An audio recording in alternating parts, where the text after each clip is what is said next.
Do you sometimes find yourself being unreasonably down and emotional? Because as a Gen Z, I can say that I feel like lately, almost everybody in this generation is extremely nihilistic. I don't think Gen Z would be depressed if we felt like we had a meaningful impact on our future. If we felt hopeful for our future and we felt that our actions had a direct and measurable impact on how we would feel, where we would be, what our lives would look like. I feel like that's the disconnect that's happening. I don't think Gen Z is emotionally unavailable. I think we're emotionally overexposed since age 12. And even in other generations, right? But I think in particular Gen Z and millennials have been affected the most by this because we grew up on the internet. Some of the older millennials got to enjoy a time in which there was no internet, or at least not how it is now. But the younger millennials and Gen Z grew up with it, and I think it's been pretty awful for everybody's mental health. I don't know if this is a thought that occurs to you guys. The algorithm favors negativity, and that's why you feel down all the time. So let me explain. Do you remember before the internet was a thing? You know, that wonderful time? You'd be sitting there and your grandma would be watching the news, and you'd think like, man, all the news is always so negative. Like, it's like it would never be like, oh, a cat gets saved from a tree or a child got saved. It'd be like, massive crash, 10 people died, there's riots, there's a wildfire. Like, it would just like never be anything positive at all. That's the entirety of the internet now. I remember watching my grandma watching stuff like that and thinking to myself like, dang, like, this is all really negative. Like, what's going on here? Yeah, that's the entirety of the internet now, just so you guys know. All of the social media platforms want you to stay engaged as much as humanly possible, right? Do you guys think you'd be engaged with positive things? For the most part, I'm gonna go with no. Maybe there's a cute cat and you finish the video, but for the most part, the stuff that makes you angry, the stuff that upsets you, that's what's going to get clicks. But the stuff that it elicits an emotion from you is the stuff that's going to show up on your feed. So what does that mean? It means that it's like a snake eating itself, and that you will go onto your YouTube feed, you will see things that make you angry because you will click them, and the algorithm knows that. So it'll turn into a loop of like, you click the negative thing, the algorithm is like, they like the negative thing, let's keep giving them the negative thing over and over and over, till every time that you go on YouTube and TikTok and Instagram, you find yourself being upset and riled up.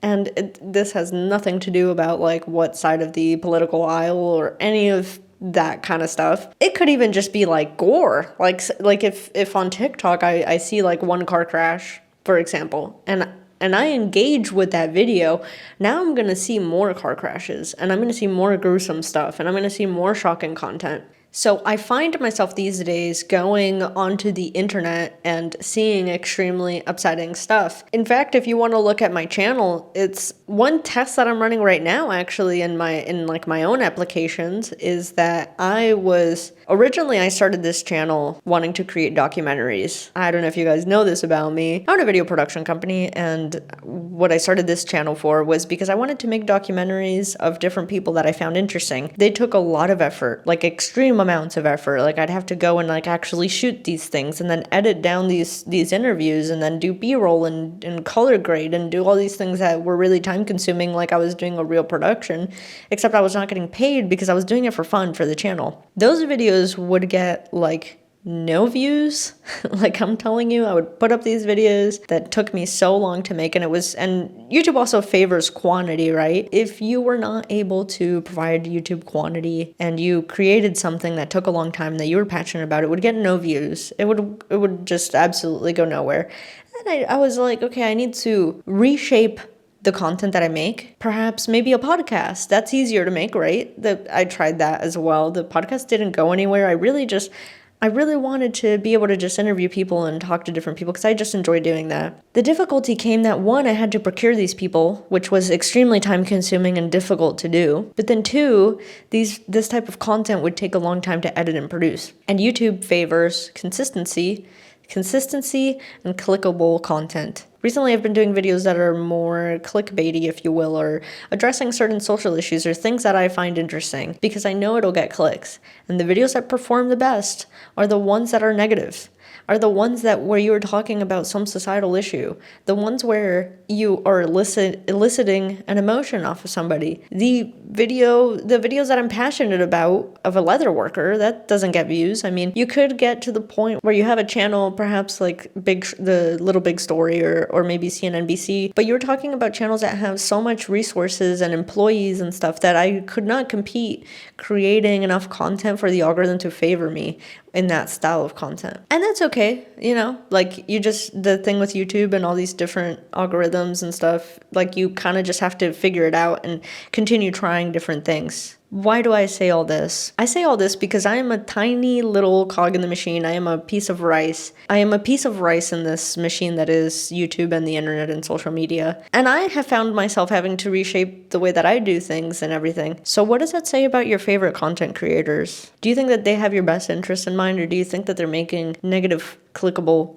and consumable content on purpose? Because that's what gets views. That's where people don't drop off in the first 30 seconds. That's where people continue watching you. That's where people go to get their unemployed drama. Oh, the latest streamer said what?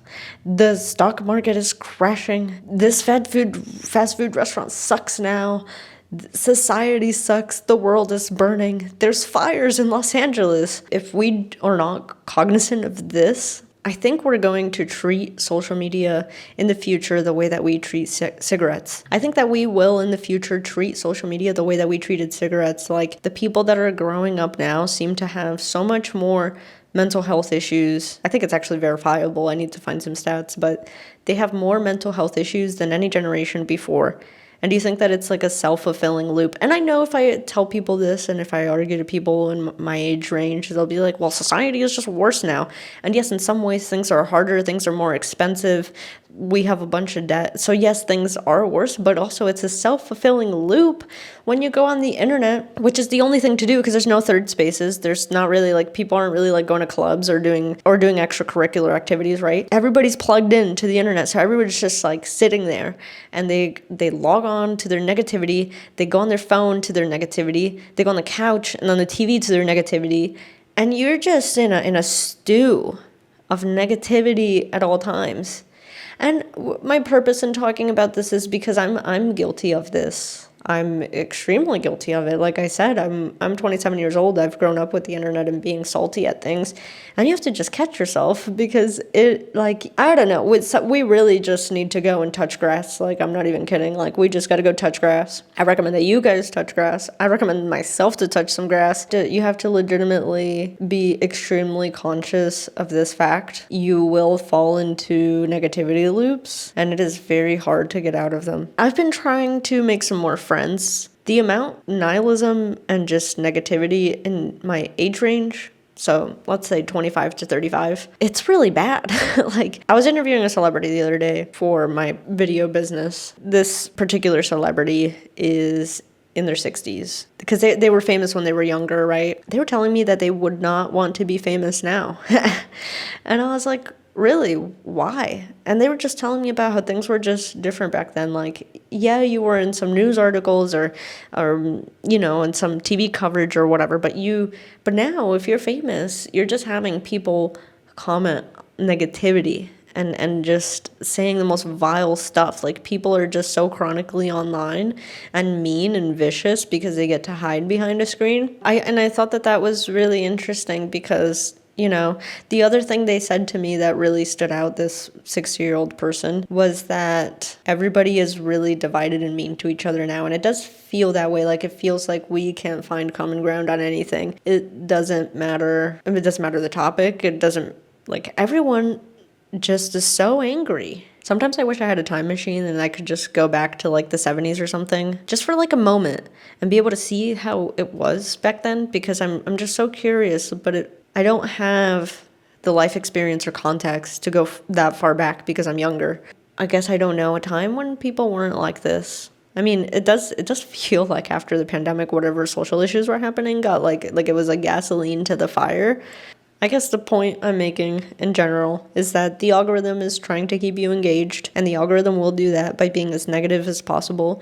And you will feed that algorithm every time that you interact with the negativity. And it's really difficult not to do that, so don't get me wrong, I'm not blaming anybody. Yeah, I would love to hear y'all's thoughts about like just the way that I think we're being manipulated. It is what it is, I guess.